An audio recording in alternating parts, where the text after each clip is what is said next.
Peace and blessings, budget besties. This is your girl Jay with Jay Lenore Budgets, and in today's video, I am going to be going over my budget for the March 4th pay period. So if that's something you're interested in seeing, please keep watching.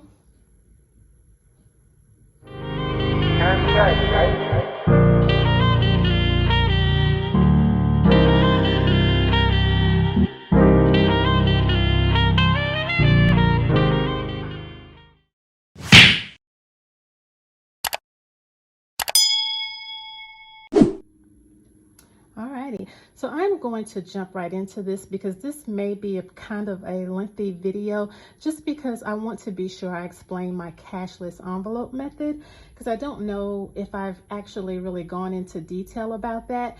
And so I just want to explain my process from beginning to end when budgeting for the cashless envelope method, okay? The first thing I need to do is I need to close out my February 18th pay period. So of course I am cashless. So of course my envelopes, my variable spending envelopes are all tracked on my expense tracker in my budget binder. So I gave myself $200 for February 18th pay period. And I actually only had $3.42 left. So that $3.42, I'm going to use yesterday's date because my week runs from Friday to Thursday. So since yesterday was the actual first day of the new pay period, I'm going to go ahead and close this out for the date 3/4. I am going to move this $3.42 into my buffer, and we are going to zero that out. So that leaves me, I don't typically roll over anything from my spending budget. If anything is left, then I move that into my buffer. And my buffer is used in the event that there's a pay period where I actually overspend, then I can pull that money from my buffer as opposed to borrowing it, putting it on a credit card or borrowing it from the next pay period. So I'm going to add that $3.42 to my buffer, and that brings my spending cash envelope to $0. Okay, so if you've been following me, you know that I also have a car cash envelope and a self-care cash envelope. So for my car, I did get gas once, which was $44.94.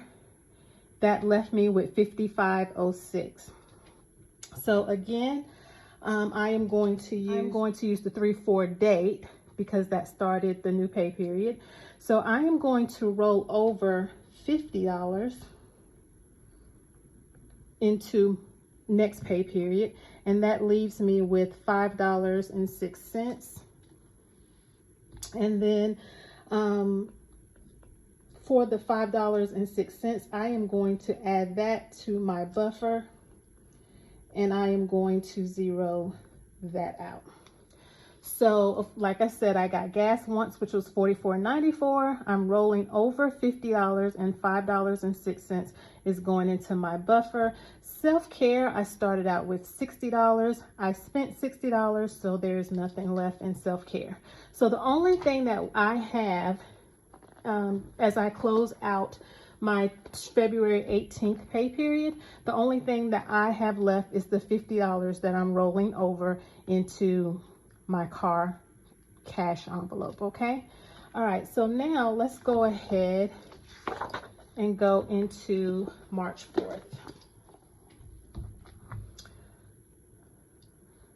Okay, so of course I've already done my plan with me video, so I've already done my budget numbers, and now it's time to go over the actual numbers. Okay, so for the March 4th pay period, my total was $1,623.21. That is what I have to work with for this pay period, okay? So I'm going to break down how this works in a cashless kind of way as I go through each category. All right, so for my bills, I leave my bill money in the bank. Some people that I watch on YouTube, they pull their bill, like they would go to the bank and actually pull out this $1,623. They might leave the change. A lot of people leave the change, but they would go pull out this entire $1,623, and then they would cash stuff a bill binder, and they would put this money in that binder, and then they would put it back, deposit it back into the bank when it comes time to pay that bill. Most YouTubers that I watch that do it that way, they actually are a month ahead. So this would actually be the bills for maybe April, and they've already have their money in the bank and ready to go for to pay these bills in March. But for me, I am not a month ahead, number one. And number two, I just don't like pulling my money out and then having to go back and redeposit it into the bank. So my bills will forever and always, my bill money will forever and always remain in the bank. And that way the money is there when it's ready to be paid. So the bills that I have for this pay period, I have my car payment, which was $321.47. This is a fixed expense, so it matches exactly. For my credit card, the $66 is the minimum payment. So I am going to go ahead and put that there because, of course, at the end of the day, if something happens and there's nothing else I can do, the main thing is to get that minimum payment done because I don't want a late payment or anything impacting my credit. The final bill that I have is a personal loan, which is $428.30. That is also fixed expense. So basically everything that I budgeted is what I'm paying as far as bills go. So the total for that was $815.77. That does not change, obviously, because none of the amounts change. So I'm hoping you can see this because I changed my lighting up a little bit and I don't know how well it's working. But anyway, so 815 point, I'm sorry, wait a minute. So I have 1623.21 minus 815.77. That brings me to 807.44.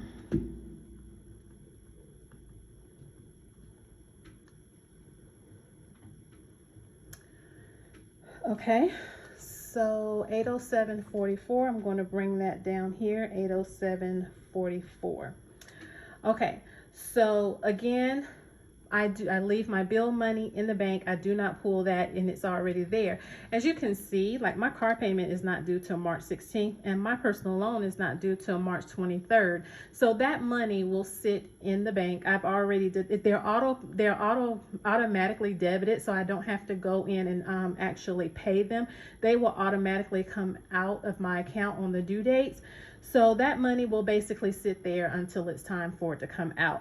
But I will deduct this out of my check register so that I don't actually spend it or, mistakenly think that that's extra money or something that I have. Like, why is this money in my account? I know exactly why it's there. And I keep my check register that shows me how much I have in my actual account, accounting for the bills that haven't been debited yet.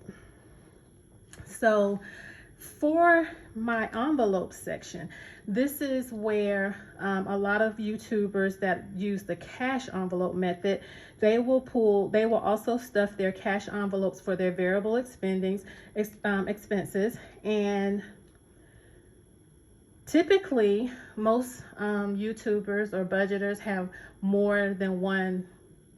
Well, they have several categories. So you'll have dining out, you might have date night, you might have groceries, you might have households, you might have beauty, you might have toiletries.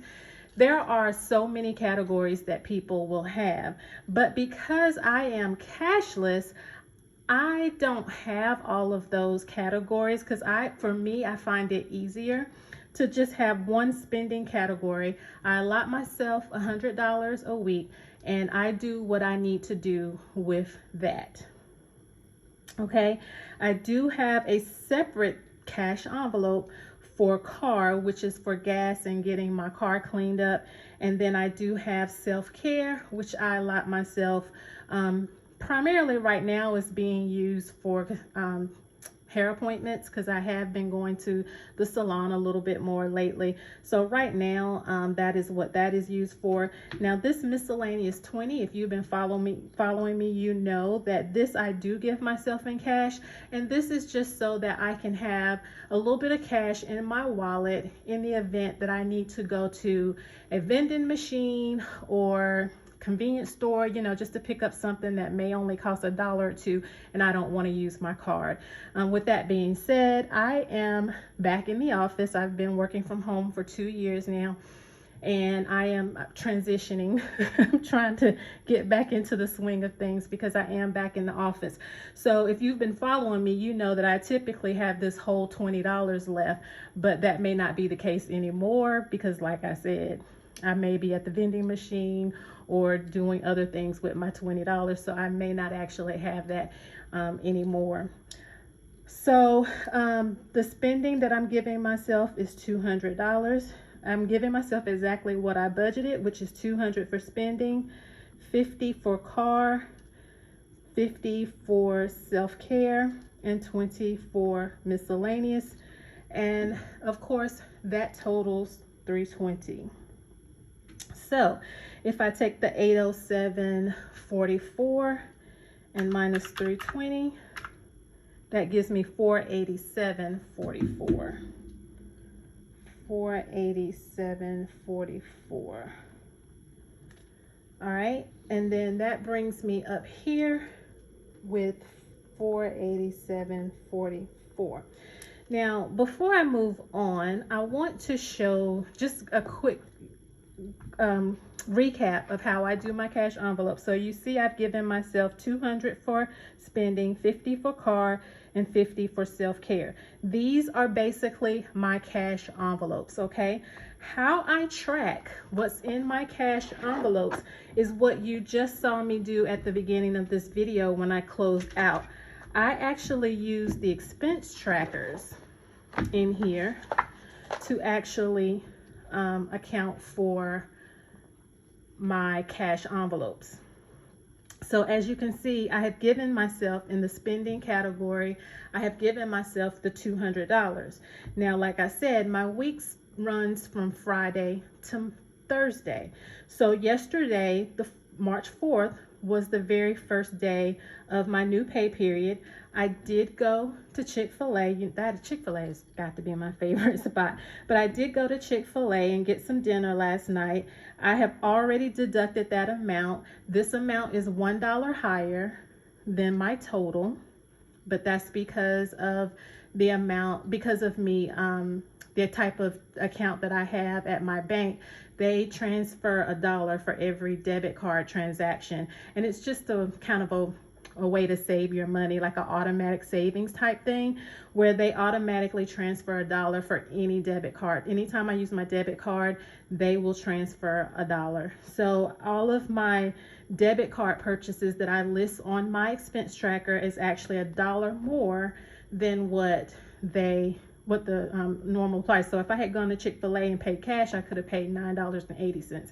But because I use my debit card, I am actually gonna have to pay the $9.80, and then my bank is going to automatically sweep $1 into my savings account, which is what I use as my buffer.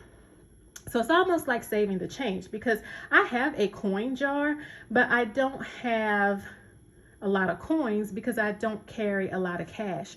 So it's almost like this is the same concept. You know, instead of me saving coins, I'm saving $1 every time I use my debit card. So now I know that I now have $189.20 left in my spending envelope, even though I don't have it in cash. So I rely on this very heavily. I keep track of what I spend from my spending so that I know exactly how much I have. And my goal is to try to stay within $100 each week, because Lord knows I don't want to spend $200 the first week and then I'm figuring out what I need to do that second week. So I try to stay within $100 a week. So I have already set up this as well. So if at the beginning of the video, you saw where I closed out my February 18th and I rolled over $50. And then on the new budget, I gave myself an additional $50. So my car cash envelope basically has $100 and my self-care cash envelope has $50. So 100 for car, 50 for self-care. I have not spent anything in those categories yet, so nothing is written here. So if I was to look at my check register right now, I should have whatever 189.20, 150 adds up to. So let's do that really quick.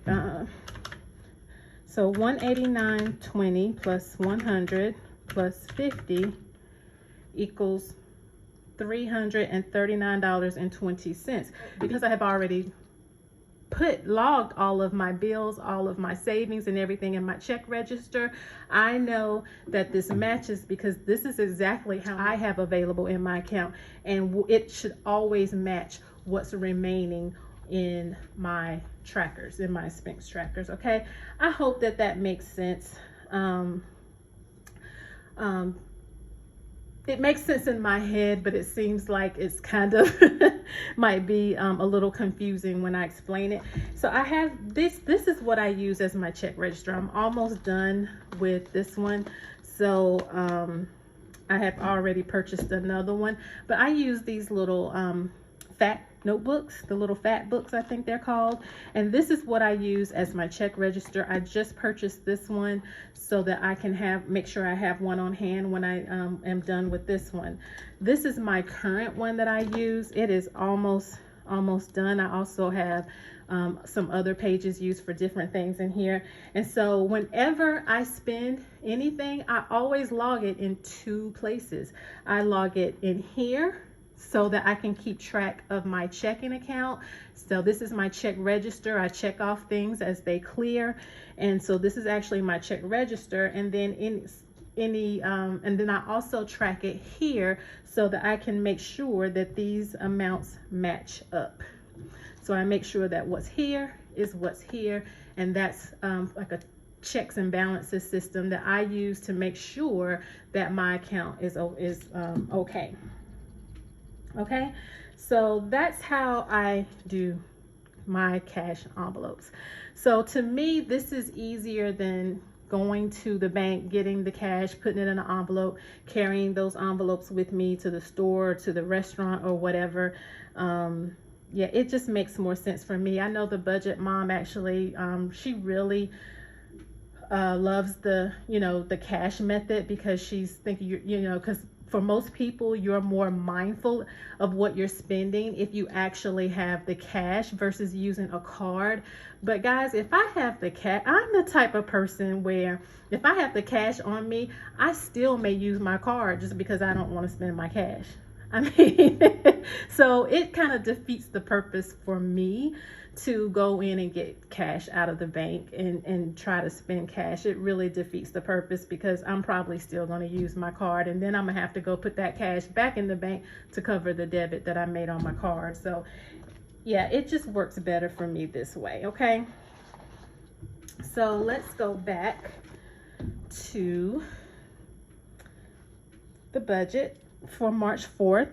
I have $487.44. So I am going to do everything that I budgeted here. So I'm giving my home sinking fund $55. I'm giving social media 10. These are not getting anything. Gifts is getting 20, and taxes is getting 25, and that brings me to 110. And let's see, 487.44 minus 110, that gives me 377.44. 377.44. Now my sinking funds are also digital, so I do use, because I like cash stuffing videos, I do use prop money, and I do actually stuff If you've been following me, then you've seen these binders. I do actually stuff them, my sinking funds, and I keep track of them with a tracker in the back of each envelope. But the money that you see in here is all prop money. The money that I have, this is what makes me cashless, is because I am not actually pulling the cash out of the bank for my sinking funds, okay? I am using prop money to actually do my stuffings, and I am moving this $110 has already been moved over to my Ally account. And that money, the actual cash, is in my Ally account and it's earning interest.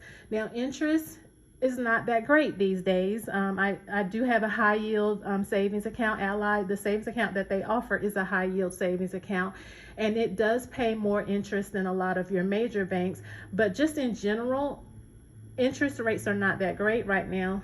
However, I'm still earning something, which is why I don't like to keep cash in my binders. I would prefer to have that money in the bank where it's earning the whatever interest it can earn. Okay, so I have already moved that 110 over, and I am going to leave that 110 in the core, and you'll see what I mean when I actually show you in the next video. But I'm going to leave that in the core part of my account, and I think I finally got this screen recording thing down. So hopefully my next video, which is going to be me cash stuffing or prop money stuffing my sinking funds, I will be able to actually do a screen record and show you my Ally account.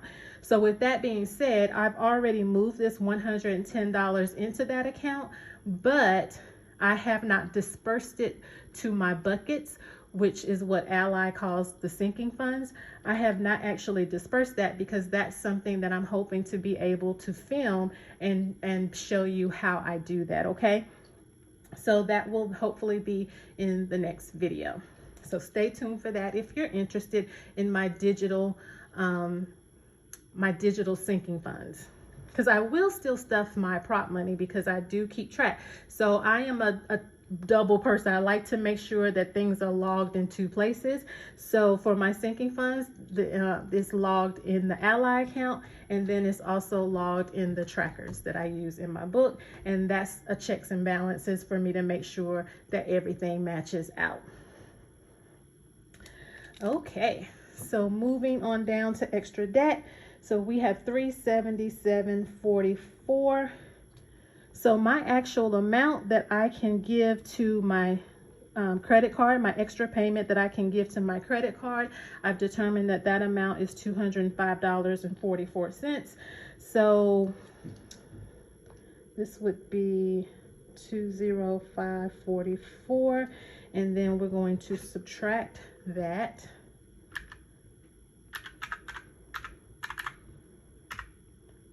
And that leaves me with $172.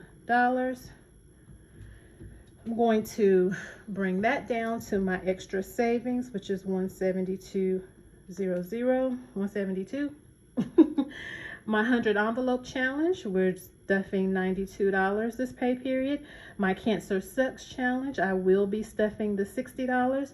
My winter mini challenge, we are going to finish that up this time, so that will be $20.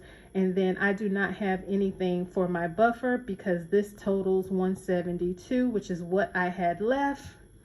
And guess what? We now have a zero-based budget because there's nothing left out of the original income and credits that I had for March 4th. The 1623.21 has been budgeted down to the penny to give me zero.